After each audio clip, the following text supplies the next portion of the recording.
I could tell him I'm cheating and he'd apologize for not being good enough. My wife mocked while sneaking around with her coworker. What she never considered was that her affair partner's wife and I were already working together. Hey, Reddit. I, David, 36 male. Never thought I'd be the guy writing one of these, but here we are. A few months back, my wife tried to humiliate me in front of a room full of people, thinking she had me wrapped around her finger. What she didn't know is that I don't play the fool. Let's just say her little stunt set off a chain of events that ended with careers destroyed, reputations shredded, and a truth she never saw coming. Buckle up, because this isn't some pity story. It's how I turned her game against her. So here's how my marriage officially flatlined. Not with some drawn-out fight, not with counseling, not with her crying about how we grew apart. Nope, it ended at a dinner party. Our own house. Full of her coworkers. She thought she was flexing. Instead, she basically handed me the mic to shut it all down. My wife, Celeste, 34 female, had been hyping up this dinner for weeks like it was the Super Bowl. Apparently, throwing a perfect dinner party was the new way to get noticed at her telecommunication firm. She framed it like a career investment, not a request. If we nail this, it'll put me on the radar for the big accounts, she said. By 7 p.m., the place looked flawless. Guests started rolling in. Celeste's boss, a couple of senior execs from her department, Kenny, her work bestie, and their spouses. I played the polite host. People were impressed. Even her boss told me, "This is one of the best setups I've seen in years." I just smiled. Celeste shot me this look like she'd personally built Rome. Dinner actually went well at first. Everyone was laughing, joking, telling stories about marriage compromises. It was light, fun, exactly the vibe she wanted. Then, like always, Celeste got greedy for attention. She stood up, glass raised like she was about to thank me for the night. For a split second, I thought, wow, maybe she's going to give me credit. Stupid thought. She smirked and said, "When I married David 8 years ago, I thought I was getting the whole package. Tall, successful, impressive in every way." She paused, looked right at me. Turns out, some packages are way smaller than advertised. She pinched her fingers together to drive the point home, barely a centimeter apart. The room went dead silent. You could hear forks hit plates. Some people stared at their food, some shifted uncomfortably, but everyone definitely heard her. She chuckled, not realizing she was the only one laughing. They say it's not the size of the boat, it's the motion of the ocean, right? Well, let's just say David's more of a rowboat, and he never learned to row. That's when it clicked. This wasn't drunk Celeste running her mouth. This was calculated. This was her trying to make herself look clever in front of her colleagues by tearing me down. Now, I could have gotten angry. I could have stormed off, slammed a door, thrown her wine in her face. But that's not me. I don't take disrespect and smile. I go sharp. So I let the silence hang. I let her think she won the moment. And then I leaned back in my chair, gave her a slow clap and said, "Wow, Celeste. 8 years of marriage and the best material you've got is playground jokes? You know what? Thanks for saving me the trouble. This marriage is done. You just proved you don't respect me. And I don't live with disrespect." Dead. Silence. Her boss nearly spit out his drink. Kenny stared at the table like it was the most interesting piece of furniture on earth. A couple of the wives gave each other the holy shit look. Celeste froze, glass halfway to her lips, face pale. I didn't yell. I didn't curse. I just said it like a business decision. Calm. Final. That was it. The dinner limped on for another 5 minutes. Then people started bailing. Fast. By 9:30, the house was empty, except for me and Celeste. She finally snapped out of her shock and tried to play it off. "Oh, come on, David. Don't be so dramatic. It was just a little joke. Everyone does it. You destroy your husband, you get a laugh. That's how these things work." I didn't even bother answering. I just cleared plates, put on gloves, and started stacking dishes like she wasn't even in the room. She hated being ignored more than anything. She stomped off, muttering something about me being insecure. Good. Let her think that. By midnight, the house was quiet again. Celeste was upstairs, probably rehearsing excuses in the mirror. I was in the living room scrolling my phone when it buzzed with a text from an unknown number. "Your wife humiliated you tonight. Mine's been cheating with your wife for months. Want proof?"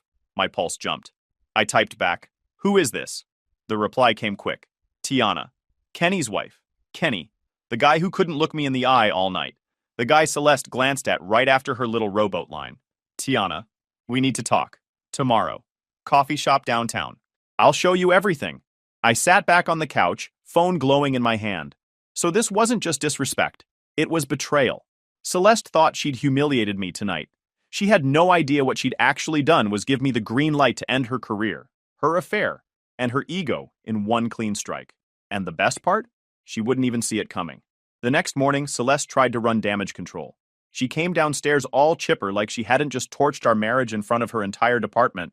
She was in her silk robe, hair tied back, coffee mug in hand, like she was about to film a commercial for Perfect Mornings. "Hey," she said lightly, sliding into the chair across from me. "So, last night." I didn't answer right away. I just stirred my coffee. Let her sweat. She tried again. "Look, you know how I get when I've had a few glasses. I was just joking around. Everyone does it." No one took it seriously. I raised an eyebrow. Your boss didn't look like he thought it was hilarious. That made her flinch. Just a quick one, but I caught it. She forced a laugh. "Oh, come on, David. You can't seriously be mad over a dumb comment. You know I love you." There it was. The pivot. She knew she'd gone too far, and now she was trying to claw back. "Celeste," I said calmly, "last night you stood in front of your coworkers and mocked me like I was some clown for your office circus. That wasn't a joke. That was you showing everyone how little respect you have for me." Her face cracked for a second, then she put on the soft voice. "Please don't say that. I was drunk. I didn't mean it. Don't throw away 8 years over this." If she only knew. If she knew Tiana had already handed me the playbook to her little side project with Kenny, she'd realize this conversation was nothing but theater. But I kept my face neutral, even let out a sigh like I was tired of fighting. Fine. Maybe I overreacted. Let's just move on. Her whole body relaxed. She even reached across the table and grabbed my hand, squeezing it with this fake relief. "Thank you. I knew you'd understand. You're not the type to let one little thing ruin us." I forced a small smile. Yeah, one little thing. She thought she was safe again. She thought her crocodile tears and drunk talk excuse had worked. But in my head, the decision was already locked. She was done. All I needed to do now was make her believe she was winning while I set up her downfall. By lunchtime, I was on my way to meet Tiana. She was already there when I walked in, sitting at a corner table with her phone out. Tired eyes that screamed she hadn't slept well in weeks. But she was put together. No mess, no pity party look. That alone told me I could respect her. She gave me a small nod. "David?" "Tiana," I said, taking the seat across from her. "Thanks for coming. I wasn't sure if you would." I leaned back. After last night? Let's just say I'm very motivated. That earned me the first real smile I'd seen from her. Then she slid her phone across the table. "I'll make this quick. 3 weeks ago, I found these on Kenny's phone." The screen lit up with a text thread between Kenny and Celeste. Messages dating back months. "Can't wait to see you tonight. Hotel is booked for Thursday. Same place as usual. Last night was incredible. I can't stop thinking about you." I scrolled further. Screenshots, photos, timestamps that matched Celeste's girls' nights, and then the part that hit hardest, when they talked about me. Does he suspect anything? David? Please. He's too insecure to question me. I could tell him I'm cheating, and he'd apologize for not being good enough. I set the phone down slowly. Wow, she's really got away with words. Tiana didn't flinch. There's more. She pulled a small manila folder from her bag. Inside, hotel receipts charged to our joint card, restaurant bills, even screenshots of Celeste's private group chats with friends where she mocked me. I flipped through it like I was reviewing a boring report at work. On the outside, calm. On the inside, already cataloging every piece for the case I was going to bury Celeste with. "So what's your angle?" I asked finally. Tiana met my eyes. "I'm a corporate attorney. I know how to build airtight cases. I've been documenting everything, receipts, phone records, screenshots. But I need you to keep acting normal. Don't confront her. Don't change your behavior. Let her think she's safe while we pile up evidence." I couldn't help smirking. "So basically, we let them keep digging until they fall in." "Exactly," she said. "And when we're ready, we drop the hammer. Professionally, financially, socially, legally. No drama, no screaming, no he said, she said. Just facts." I leaned forward, resting my elbows on the table. "I like the way you think." Tiana gave a half laugh. Honestly, it feels good just saying this out loud to someone who isn't lying to my face. We sat there a while longer, going over details. By the time I left that coffee shop, I wasn't angry anymore. I was energized. Celeste thought she'd embarrassed me, that she'd gotten away with it. What she didn't know was, I now had a partner just as motivated as me to bring her entire little empire crashing down. As I stepped out into the sunlight, I checked my phone. Celeste had sent me a text. I love you. Thanks for forgiving me this morning. Let's forget all of this ever happened. I stared at the message for a second, then slid the phone back into my pocket. Forget? Not a chance. Celeste had no idea she'd just walked herself into the biggest trap of her life. She thought my forgiveness text meant we were back to normal. Meanwhile, I was already living two lives. On the surface, I was the same calm, reliable husband. Underneath, I was cataloging every slip-up, every expense, every excuse she tossed out like it was evidence in a trial. It wasn't hard. She practically handed me the rope. Meanwhile, Tiana and I were moving fast. She'd already hired a PI, a guy who didn't just take blurry photos from across the street. This dude had timestamps, license plates, high-res shots of Celeste and Kenny walking into hotels, restaurants, even the gym they coincidentally went to together. There was Celeste, arm in arm with Kenny, walking into a downtown hotel at 8:45 p.m. on a Wednesday. At 8:50, my badge log showed me swiping into the office on the other side of town. The timestamps lined up perfectly. She couldn't spin it any other way. She really thought she was untouchable. The receipts were another goldmine. Celeste had convinced me months ago that her career move required more networking dinners and professional image upkeep. Translation: joint credit card charges at restaurants I'd never set foot in, and spa visits she claimed were for confidence. When Tiana lined them up next to Kenny's bank withdrawals and travel history, it was like a puzzle snapping into place. And then came the jackpot: Celeste's laptop. I'd never gone through it before. Call it respect, call it naivety, I just didn't bother. But after Tiana pointed out how careless cheaters get, I gave it a try one evening when Celeste left for another girls' night. There it was, a folder called Work Projects. Cute camouflage. Inside, hundreds of explicit photos and videos of her and Kenny. Some taken in hotels, some in his car, and some, the ones that really hit, taken in our bedroom. The bed I paid for. The space I'd built. I didn't rage. I didn't break anything. I just plugged in an external drive, copied the folder, and closed it like I'd just finished checking emails. But the cherry on top wasn't even the videos. It was the Word document titled Journal, page after page of Celeste's inner thoughts. Not romantic, not guilty, just contempt. She wrote about how boring I was, how Kenny was more exciting, how she'd drain as much financial benefit as possible before leaving. One entry stuck out.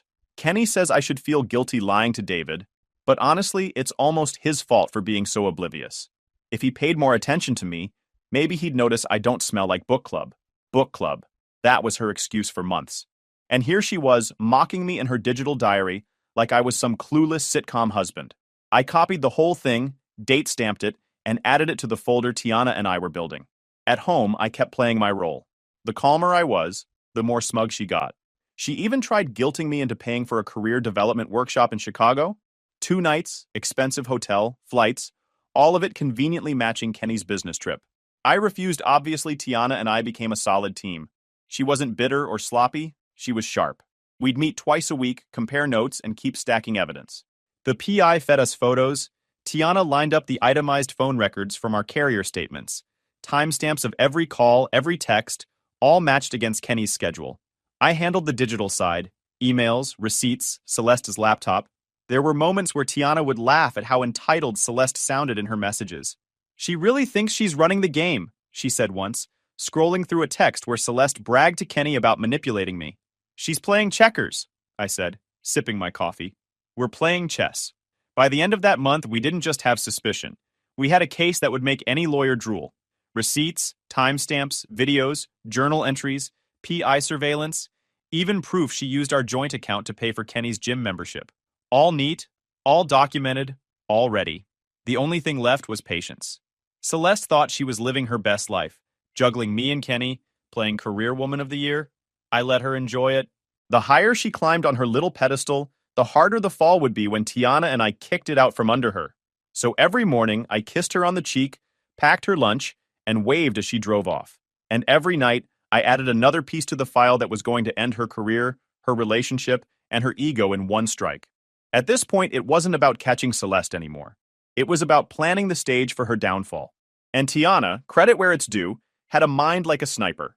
She called me one afternoon, voice calm like she'd already run the math. I have an idea. We don't just expose them privately, we do it publicly. Controlled. One big detonation instead of a bunch of small sparks. I liked the sound of that. Go on. She explained her plan. A fake promotion dinner for Kenny. Invite his department, their bosses, HR, senior partners. Tell them it's a surprise party. Everyone would show up expecting to celebrate Kenny. Instead, they'd watch his career implode in real time. I couldn't help but laugh. That's diabolical. I'm in. And just like that, the trap went from collection to execution. Tiana handled the invites and the logistics. She had connections in the restaurant scene, so booking a private dining room wasn't hard. I handled the divorce paperwork and made sure every receipt, screenshot, and photo was neatly indexed in the evidence package. Between the two of us, it was airtight. One night, about 2 weeks before the promotion dinner, I was in my office upstairs when I heard her voice. She was downstairs in the living room, phone pressed to her ear, pacing like she was running strategy for a political campaign. I wasn't trying to eavesdrop, but when someone's practically yelling, you hear it. After your promotion, I'll leave him and we'll finally be together, she whispered, like she was delivering some movie line. Promotion? Oh, Celeste. She was banking her whole future on Kenny moving up at work, which was hilarious because Tiana and I were literally planning to get him canned. Downstairs, she kept going. Yeah, he's buying all of it. He actually thinks I want to fix things. After you get promoted, we'll have everything lined up. Just hold on a little longer. She laughed. That fake little giggle she used on her coworkers. I sat there in silence, staring at the ceiling, letting the satisfaction sink in. She thought she was using me as a financial bridge until Kenny's imaginary promotion catapulted them into their new life. In reality, Kenny was walking into his own funeral. The next day, I told Tiana what I overheard. She raised an eyebrow, half amused, half annoyed. She really thinks Kenny is getting promoted? Apparently that's her escape plan, I said, sipping my coffee. Ride me financially until his career takes off. Then dump me and run. Tiana shook her head. Delusional. Kenny is already under review for office conduct. Once HR sees the evidence, his promotion will be him cleaning out his desk. I grinned. Which makes it even better. She's hitching her wagon to a guy about to get axed. Tiana chuckled, and I could tell she was enjoying this almost as much as I was. Let's make sure the right people are in that room when it happens. I worked on the evidence presentation. We didn't want just rumors. We wanted receipts, screenshots, and proof that no one could spin. Tiana and I created a shared folder. PI photos of hotel meetings, credit card statements, Celeste's journal entries, Kenny's call logs. All time-stamped, all cross-referenced. It wasn't just infidelity. It was fraud, deception, and company resources being misused. Enough to nuke Kenny's career and make Celeste radioactive in her own industry. At home, Celeste was glowing. She thought the universe was finally bending in her favor. She'd tell me about upcoming opportunities and how Kenny was making waves at work. Every time she dropped a smug little comment, I had to fight the urge to laugh. One evening, she even said, "You'll see, David. Things are going to change soon. You'll thank me later." I just nodded. I'm sure I will. If only she knew how right she was, just not in the way she imagined. By the end of the month, the stage was set. Invitations sent, evidence locked, divorce papers prepped. Celeste was too busy planning her fantasy future with Kenny to notice me moving silently in the background. On the surface, I was still the calm, steady husband. Behind the curtain, I was the executioner polishing the blade. And when the night came, she'd walk right into it with a smile. The promotion dinner was scheduled for a Friday night at one of those upscale downtown restaurants with a private dining room. The kind of place where the plates are more decoration than food and everyone whispers like they're at a museum. Perfect stage for what was about to happen. Celeste was electric that night. She spent 2 hours getting ready, tried on 3 dresses before settling on a black one that screamed, "Look at me." She spritzed perfume, practiced her fake laugh in the mirror, and asked me, without irony, if I thought she looked powerful. Powerful? Yeah, sure, I said, keeping a straight face. You'll make an impression. She smirked, satisfied. If only she knew. We got to the restaurant and the room was already buzzing. 20-something people, including Kenny's department, his bosses, HR, and even a couple of senior partners Celeste had been desperate to impress. Everyone was mingling, sipping sparkling water, trading work gossip. Kenny walked in with his usual wannabe alpha strut, shaking hands, patting shoulders like he'd just closed some billion-dollar deal. Celeste lit up like Times Square when she saw him. I caught it, so did Tiana. The way Celeste's eyes tracked Kenny was like a dog waiting for a treat. Tiana gave me the smallest nod from across the room. Game time. Dinner went as expected at first. Small talk, appetizers, laughter. Kenny looked like he was waiting for his big moment, like HR was about to crown him king. Celeste was practically glowing, laughing a little too loud, brushing his arm casually when no one was supposed to notice. Everyone noticed. At exactly 8:15, right after the main course was cleared, everyone's phones buzzed at once. An email from HR hit their inboxes. Compliance, department heads, and a couple of VPS were copied. It linked to a redacted evidence folder Tiana had submitted earlier that afternoon. The email contained a neatly organized evidence packet, receipts, screenshots, PI photos, all redacted for anything explicit but clear enough to leave zero doubt. One by one, people opened it on their phones. Faces shifted from curiosity to disgust in real time. Gasps, whispers, a couple of, "Oh my gods." Celeste noticed first. "What's going on?" she asked, smile faltering. No answer. Just 20 pairs of eyes flicking between their screens and her. Kenny leaned toward one of his coworkers. "Everything okay?" The guy recoiled like Kenny had just coughed in his face. Celeste's voice rose. "Why is everyone staring at us?" That's when Tiana stood up. Calm. Collected. Like she'd been rehearsing in her head for weeks. "What you're all reading," she said clearly, "is proof that my husband, Kenny, and Celeste have been carrying on an affair for months. Hotel receipts, credit card charges, explicit messages, photographs. All of it. Documented and verified." The room went dead silent, except for Celeste's sharp inhale. Tiana kept going, her voice steady. "This isn't speculation. This isn't gossip. This is fact. And since both of them thought it was acceptable to use company time, company resources, and joint marital funds for their little escapades, it affects more than just our marriages. It affects this workplace." Celeste shot up from her chair, face red. "This is insane. She's lying." I finally spoke, calm as ever. "Really? Then maybe you can explain why your journal entries are in the file. The ones where you wrote about draining me financially until Kenny's promotion, then leaving me." A ripple went through the room.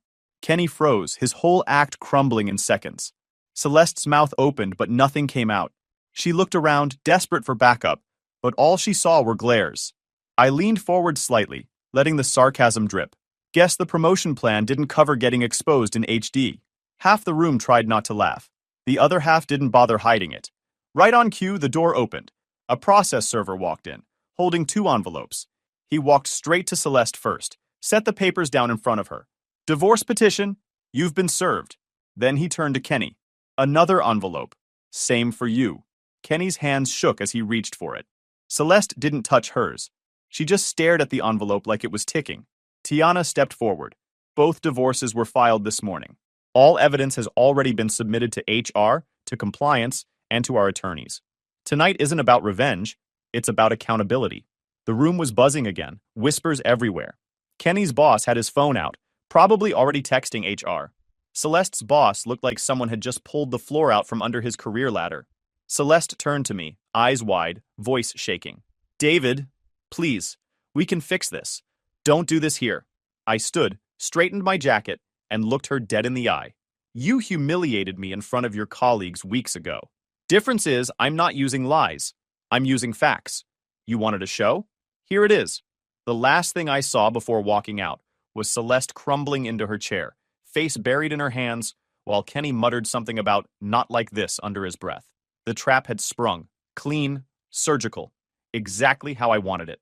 By Monday morning, the dominoes were already falling. Kenny didn't even make it through the week. HR called him into a meeting first thing, and by lunch he was escorted out with a cardboard box of his desk junk. 8 years of trying to climb the ladder, gone in a single email chain. Tiana sent me a photo later that day.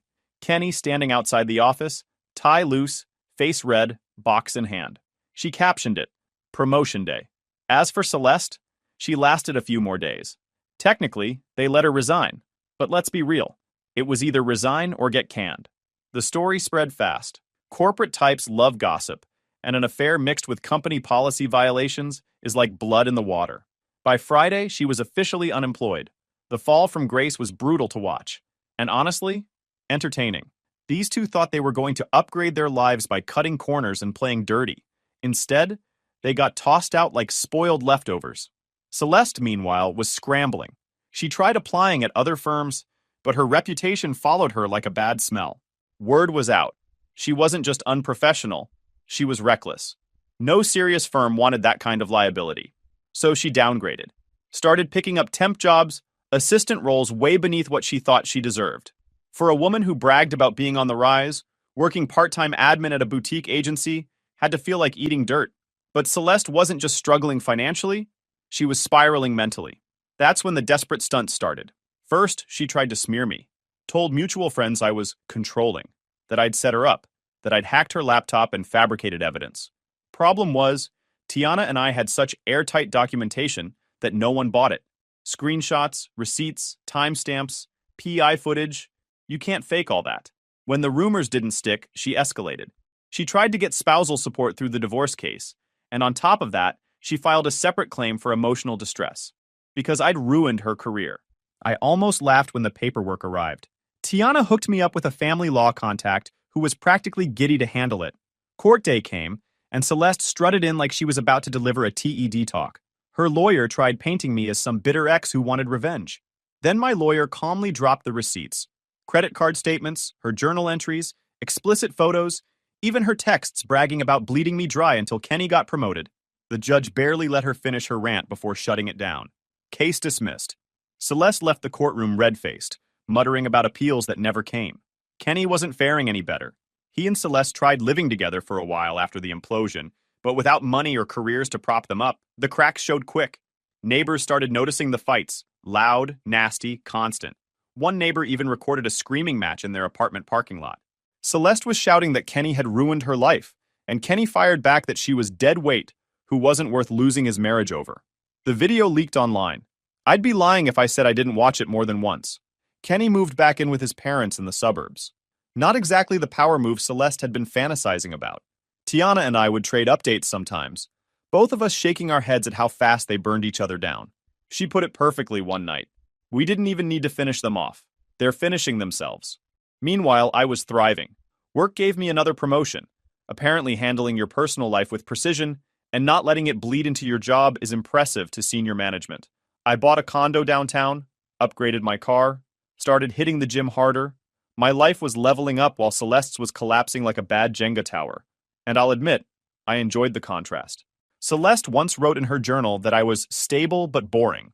Well, boring paid for her hotels, boring kept the lights on, boring was now living in a skyline condo while she was scraping by on temp jobs.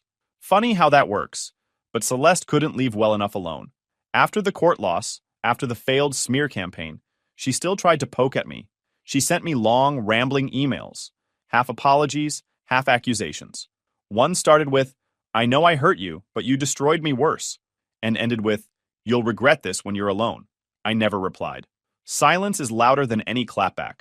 Her last stunt came when she showed up at my office building. Security had to escort her out after she tried causing a scene in the lobby, yelling that I owed her my success. I didn't even have to get up from my desk. Security emailed me the clip later. Watching her get dragged out on my screen with a coffee in hand was better than any TV show. By the end of the month, the dust had settled. Kenny was stuck with his parents, sulking about his bad luck. Celeste was broke, bitter, and blacklisted. The empire they thought they were building was just ashes. And me?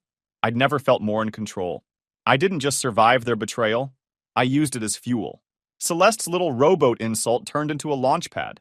While she was sinking, I was already halfway to the next stage of my life. The best part? I didn't have to yell, break things, or get messy. I stayed calm, played the long game, and let them choke on their own arrogance.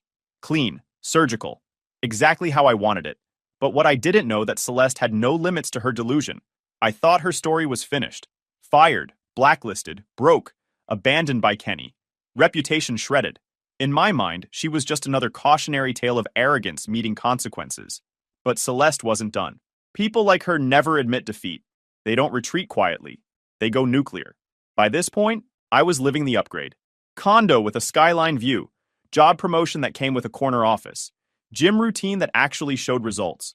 On top of that, I was dating someone who treated me with genuine respect. A woman who didn't see me as a stepping stone, but as a partner. Nights at home were peaceful. Laughter was real. And for the first time in years, I felt alive instead of drained. Tiana had moved on too. She'd started seeing someone and seemed genuinely happy. We'd stay in touch, swapping updates like war buddies after surviving the same battlefield. Every time Celeste's name came up, we both assumed she'd eventually fade into irrelevance. We underestimated her madness. It started with small signs. A strange message slipped under my condo door one morning. Sloppy handwriting, no signature. Just, you ruined my life. This isn't over. I showed it to building security. They shrugged and said they'd keep an eye out. I didn't even bother replying or acknowledging it. Silence was always my favorite weapon. Then came the phone calls. Blocked numbers, middle of the night. Breathing, sometimes sobbing, sometimes whispering things like, you should have forgiven me, or I made you. Creepy, pathetic, but not surprising. I logged them, forwarded the records to my lawyer, and kept moving. I thought maybe she'd get tired, burn out, vanish. Instead, she escalated. One Friday evening, I was cooking dinner with my girlfriend. Something simple, steak and roasted potatoes. Calm night, music playing low. I stepped onto the balcony for some fresh air when I heard pounding at the front door. Not knocking, pounding. I opened it, and there she was. Celeste. Hair a mess, eyes wild, clothes wrinkled like she hadn't slept in days. She shoved past me into the condo before I even had time to block her. You ruined my life, she screamed, spinning around in the living room. Everything I had, gone, because of you. I didn't flinch. I just shut the door behind her and leaned against the frame. No, Celeste, everything you had is gone because of you. You cheated, you lied, you burned every bridge you had. That's not on me. That's on you. She jabbed a finger at me, shaking with rage. You think you're so smart, don't you? Smirking, walking around like you're untouchable. You destroyed me. My girlfriend stepped into the hallway, phone in her hand.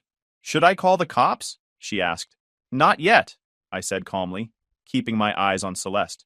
That's when Celeste's madness hit full throttle. She yanked a small container from her purse, a beat-up plastic bottle with a dirty label half torn off.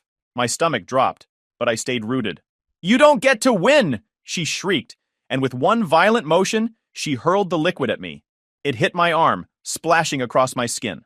The burn was instant, sharp, like fire crawling under my flesh. I gritted my teeth, forced myself not to cry out. Wow, I said through the pain, staring her down. Industrial cleaner? That's your grand finale? From PowerPoints to prison in record time? Her face twisted, half triumph, half insanity. She actually thought she'd scored a victory. But here's the thing about me. I don't lose control. Not even then. I grabbed a towel from the counter, pressed it to my arm, and with my other hand moved fast. I shoved her back against the wall, pinned her wrist so she couldn't grab anything else, and barked at my girlfriend. Now! Call the cops! Celeste thrashed, spitting out incoherent insults. You'll regret this. They'll believe me. You set me up. I almost laughed in her face. Celeste, there are cameras in the hallway, cameras in here, and about 30 witnesses who've seen you spiral for months. You just handed me your obituary in court.